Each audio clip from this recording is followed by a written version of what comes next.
wallahu bidhallamin lil abid. Ini ucapan saya kalau mendengar orang-orang yang khutbah Jumat itu kadang di bawah ini. Itu saya menangis. Saya menangis kenapa? Sampai-sampai Allah ini mengatakan seperti itu. Wa mallahu bidhallamin lil abid. Aku Allah wahai hamba-hambaku, aku tidak pernah zalim terhadap dirimu. Kenapa engkau menyangka aku jelek? Kenapa engkau menyangka aku tidak mengabulkan doamu? Kenapa? Seakan-akan begitu Allah merangkul kita, dirangkul. Wa mallahu bidhallamin lil abid. Aku Allah, aku Tuhan penciptamu, aku tidak pernah zalim terhadap dirimu. Semua yang kamu rasakan itu, semuanya itu aku tidak pernah melakukan kezaliman. Kamu yang berbuat jahat sendiri, kamu yang berbuat salah sendiri. Itu pun aku masih memanggil namamu dengan hambaku. Ya ibadi, qul ya ibadiyalladzina asrafu ala anfusihim. Sampaikan wahai Nabi Muhammad kepada hamba-hambaku yang telah berlumuran dosa, yang telah berbuat dosa yang begitu besar. Ayo hamba, bayangkan Allah menciptakan kita semua dengan sempurna, diberi semua fasilitas sempurna, masih mengatakan wa mallahu bidhallamin lil abid. Setiap saat Allah selalu kita, maaf secara kasar mungkin kita mencaci Allah, kita menyalahkan Allah, kita mengkritik Allah. Mengapa? Bayangkan ucapan mengapa ini dibalas sama Allah, wa mallahu bidhallamin lil abid. Ini luar biasa. Jadi ayo hamba-hamba Allah ini berdoa. Allah sangat baik, Allah sangat sayang. Tidak satu pun makhluk di muka bumi ini kecuali semua urusannya ada di genggaman Allah. Kalau semua makhluk sudah ada urusannya di genggaman Allah, kenapa kita masih mencari orang lain atau makhluk yang lain untuk menyelesaikan permasalahan? Sedangkan kunci permasalahan itu ada di tangan Allah Subhanahu wa taala. Yang akan menyelesaikan masalah ada di tangan, di genggaman Allah. Yang akan menyelesaikan semua kesulitan ada di genggaman Allah. Kenapa kita masih cari jalan yang lain? Wa mallahu bidhallamin lil abid. Aku Allah tidak pernah berbuat zalim terhadap hamba-hambaku. Subhanallah, Allah mengatakan la yukallifullahu nafsan illa wus'aha. Ini ucapan mesra. Ini ucapan yang sangat indah dari Allah untuk kita. Aku Allah tidak pernah membebani kalian sesuatu beban yang kalian tidak mampu, tidak pernah. Allah tidak pernah. Sampai Allah mengatakan seperti itu tuh Allah sangat amat sayang dengan kita. Akhirnya diajar kita juga oleh Allah. La yukallifullahu nafsan illa wus'aha. Laha ma kasabat wa 'alaiha ma iktasabat. Rabbana la tu'akhidna in nasina aw akhtana. Ini doa yang luar biasa. Rabbana wa la tahmil alaina isran kama hamaltahu ala alladhina min qablina. Rabbana wa la tuhammilna ma la taqata lana bih. Wa'fu anna waghfir lana warhamna. Ini doa yang luar biasa. Minta, sedangkan Allah tahu bahwa aku tidak pernah membebani dirimu. Tapi kita masih minta, ya Allah, jangan kau bebani sesuatu beban yang aku tidak mampu. Tapi Allah mendengarnya dengan senang. Benar wahai hambaku, aku tidak akan membebani dirimu. Orang-orang yang baik, orang-orang yang soleh, dia tidak pernah merasakan istilahnya, tidak akan berubah hati jiwanya ini dalam mendapatkan pemberian atau mendapatkan ujian. Mendapatkan kenikmatan atau mendapat ujian. Tidak berubah hatinya. Karena dia tahu yang memberi ujian Allah. Dan Allah mengatakan wa mallahu bidhallamin lil abid. Masa saya akan mengkritik Allah, mengapa engkau uji aku dengan hilangnya ini? Dengan permasalahan rezeki yang sulit, dengan permasalahan kehidupan yang sulit. Kenapa kita mengatakan begitu kepada Allah? Sedangkan Allah Subhanahu wa ta'ala telah menyediakan semua untuk kamu. Kenapa hal ini tidak kamu dapatkan? Dikoreksi diri kamu. Apa kesalahan kamu? Bukan kesalahan Allah. Yang mungkin kamu diperintah oleh Allah untuk menuju ke tempat A, kamu malah justru menuju ke tempat B. Ya, salah jalan ini yang membuat rasa hati dan jiwa ini selalu merasa kurang dan selalu merasa Allah itu tidak berbuat baik kepada kita. Padahal Allah la yukallifullahu nafsan illa wus'aha. Allah Subhanahu wa ta'ala sangat baik kepada diri kita, dan jangan sekali-kali kita memberanikan diri mengapa seandainya jikalau dan menyalahkan seakan-akan tidak terima pemberian Allah. Kalau Allah itu zalim, Allah akan mengatakan kamu terima tidak terima silahkan, ini semua adalah ciptaan saya. Tapi Allah tidak mengatakan itu. Justru orang dalam keadaan kemaksiatan yang begitu luar biasa, Allah Subhanahu wa ta'ala menanti istighfarnya. Kalau Allah mengatakan beristighfarlah kamu, berarti Allah sudah menyiapkan ampunan untuknya. Luar biasa. Istighfarlah kamu, minta ampunlah kamu kepadaku. Kalau kita betul-betul mau menerima perintah Allah itu tadi, kita beristighfar, kita berdoa, Allah sudah menyediakan kabulnya istighfar dan doa tadi, ampunan. Ini Allah luar biasa. Kita lihat semua yang ada di tubuh kita aja, kita sudah tidak bisa mikir sebetulnya.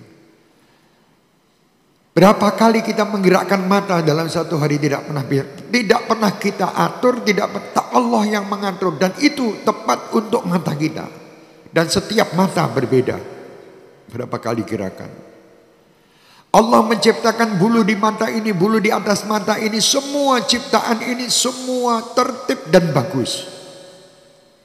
Dan bermanfaat. Inilah sifat Allah yang tidak pernah zalim. Kalau Allah zalim, kita mungkin tidak dikasih bulu ini. Mungkin air akan masuk langsung ke mata. Dikasih supaya ini semua menjadi sesuatu yang bisa menyelamatkan kamu dan tubuh kamu. Bernafas setiap saat. Siapa yang mengatur masuk dan keluar ini? Di perut ini kita makan. Setiap kita makan, subhanallah, makanan itu sudah ada yang menerima sendiri-sendiri. Diatur. Siapa yang mengatur? Di dalam perut ini sekian miliar manusia. Dan setelah itu yang tidak ada manfaatnya dikeluarkan oleh Allah. Keluar dari tubuh kita manfaat bagi makhluk yang lain. Terus ini. Siapa ini? Wa mallahu bidzallamin lil 'abid. Allah tidak pernah zalim. Allah tidak pernah zalim terhadap hambanya. Mari saya berharap untuk semua majelis Ahbabul Mustafa dan Syekh Mania dimanapun berada, jangan suka sekali-kali menyalahkan Allah. Karena Allah tidak pernah salah. Yang salah adalah kita. Jangan sekali-kali kita malas untuk berdoa. Mintalah kepada Allah. Dan jangan menentukan hasil daripada doa. Tugas kami ya Allah hanya memohon dan meminta kepadamu. Dan kami tidak ada kemampuan untuk menentukan hasil-hasil darimu. Semua hasil kami yakin engkau pasti akan berikan kepadaku yang terbaik. Tidak mungkin engkau akan memberi kepadaku yang tidak baik. Karena engkau telah menjanjikan sendiri di dalam Al-Quran. Engkau tidak mungkin membebani kami kepada beban yang tidak baik. Beban yang kami rasakan berat itu karena ketidakmampuan kami, karena kebodohan kami, karena kejahilan kami dalam menerima ujian-ujian yang kau berikan kepada kami. Sesungguhnya ujian dan kenikmatan yang kau berikan kepada kami semua adalah nikmat, karena yang menguji adalah kekasih. Karena yang menguji adalah Allah yang maha cinta, yang mengatakan wa mallahu bidzallamin lil 'abid. Ini kalau kita mau menerima benar, insya Allah tidak ada apa-apa ini. Tetapi kita ini tidak pernah mau menerima yang benar, yang kita tonjolkan nafsu pribadi kita. Nafsu yang amarah bisu, yang sedikit-sedikit kita hanya menyalahkan kanan kiri kita dan menyalahkan pencipta kita. Mari kita bertobat dengan ucapan-ucapan yang pernah kita lakukan terhadap Allah. Berhusnudzanlah kepada Allah. Yakinlah kita ini hamba. Seandainya Allah setiap hari ya mematikan dan menghidupkan kita, menyiksa kita setiap hari, kita wajib mengatakan iya. Karena kita adalah ciptaannya. Terserah pencipta akan diarahkan kemana. Allah akan mengarahkan kita ke jalan yang baik semenjak kita mau berikhtiar di jalan yang baik. Mau meniatkan segala sesuatu, niat dengan jalan yang baik. Niat aja bayangkan luar biasa. Kamu meniatkan sesuatu walaupun belum sampai kamu amalkan, sudah dihitung oleh Allah pahala. Ini luar biasa ini. Sampai diceritakan ada seseorang lewat, di situ dilihat ada berapa gunung yang besar di sekitarnya. Dan dia mengatakan kepada yang di samping-sampingnya, seandainya gunung ini menjadi emas, niscaya gunung ini akan aku sodakohkan kepada seluruh penduduk yang ada di tempat ini. Walaupun menurut akal itu khayal, tetapi Allah tidak menyia-nyiakan keinginan dan niat hamba yang baik tadi. Ada seseorang yang mengatakan di dalam mimpinya, sampaikan kepada fulan ibn fulan bahwa niatnya tadi sudah dikabulkan oleh Allah dan dia mendapatkan pahala bersodakoh gunung emas untuk seluruh masyarakat yang ada di kotanya. Baru niat. Itu kan baik. Jadi semua kebaikan-kebaikan itu Allah berikan kepada umat Nabi Muhammad SAW. Tapi kita jangan lupa, kebaikan itu tidak akan kita dapatkan kecuali karena manusia terbaik Muhammad SAW. Kuntum khaira ummatin ukhrijat linnas. Ini kalian sebaik-baik umat yang ada di sekitar kita ini. Manusia terbaik adalah umat Nabi Muhammad. Kenapa tadi terbaik? Karena ada Nabi Muhammad embel-embel. Manusia yang tidak ikut Nabi Muhammad bukan manusia yang kuntum khaira ummah. Tidak bisa. Walaupun dia berbuat jutaan kebaikan di muka bumi ini, tetapi dia tidak mengikuti Nabi Muhammad, bukan khaira ummah. Walaupun sekarang kan banyak, yang penting kan baik. Tidak harus ikut Nabi Muhammad, tidak harus ikut Islam. Yang penting kita berbuat baik. Tidak ada artinya kebaikan Anda di akhirat. Anda hanya berarti di media-media sosial bahwa Anda terkenal orang yang baik, tetapi media malaikat Anda tidak dikenal. Di media sosial, di media semua mengenal Anda bahwa Anda adalah orang yang berderma, yang luar biasa. Semenjak semua yang kalian lakukan tidak ada dasar Islam dan dasar Nabi Muhammad, cuman tertera di media-media sosial, tidak tertera di media akhirat. Di akhirat tidak ada namanya. Di dunia mungkin dia termasuk 10 orang terbaik, 10 orang yang mendermakan hartanya triliunan rupiah. Baik di media sosial, media malaikat dia tidak terdaftar.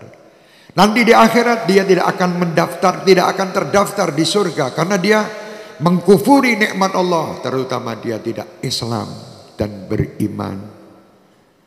Ya, jadi hati-hati. Jadi sekarang banyak juga ucapan-ucapan seperti itu menyakitkan nama Rasulullah, menyakitkan para wali Allah, dan menyakitkan istilahnya sahabat-sahabat Rasulullah. Yang lebih menyakitkan lagi kalau menyalahkan Allah Subhanahu wa taala. Na'udzubillah min dzalik. Mari jamaah-jamaahku yang saya cintai, kalian orang baik. Kalian ini datang ke sini dan mengikuti majelis-majelis kita karena kalian sudah tertulis di sisi media akhirat. Tertulis bahwa kalian orang-orang baik. Jangan sampai kebaikan-kebaikan itu hilang karena perasaan-perasaan yang tidak baik terhadap Allah, tidak baik terhadap Rasul, tidak baik terhadap salihin, tidak baik terhadap waliullah dan sahabat-sahabat Rasulullah. Jangan. Mari kita benahi hati ini. Selalu penuh dengan husnudzan dengan Allah, husnudzan dengan Rasulullah, husnudzan dengan semua makhluk Allah, husnudzan dengan sesama. Insya Allah kita akan selamat. Husnudzan, ya, husnudzan itu walaupun tidak semua, maksudnya tidak segala sesuatu itu husnudzan kabeh. Misal contoh gini, saya menaruh HP di jalan, saya husnudzan sama masyarakat tidak hilang, itu salah. Dalam ikhtiar tidak boleh begitu. Husnudzan, husnudzan. Sewaktu ada pencuri datang ke rumah kami, atau misalnya ada seorang laki-laki datang mau masuk ke kamar kami, sedangkan di kamar kami ada istri kami. Oh, saya husnudzan, siapa tahu dia waliullah. Tidak ada. Itu bukan husnudzan, jahil itu, orang jahil, ya. Jadi kadang sekarang ini banyak orang yang nyalah artikan tentang husnudzan. Ya, husnudzan itu kalau memang begini, kalau kita tidak ada apa-apa, tahu-tahu kita suudzon sana suudzon sini belum terjadi, itu yang tidak diperbolehkan. Insya Allah.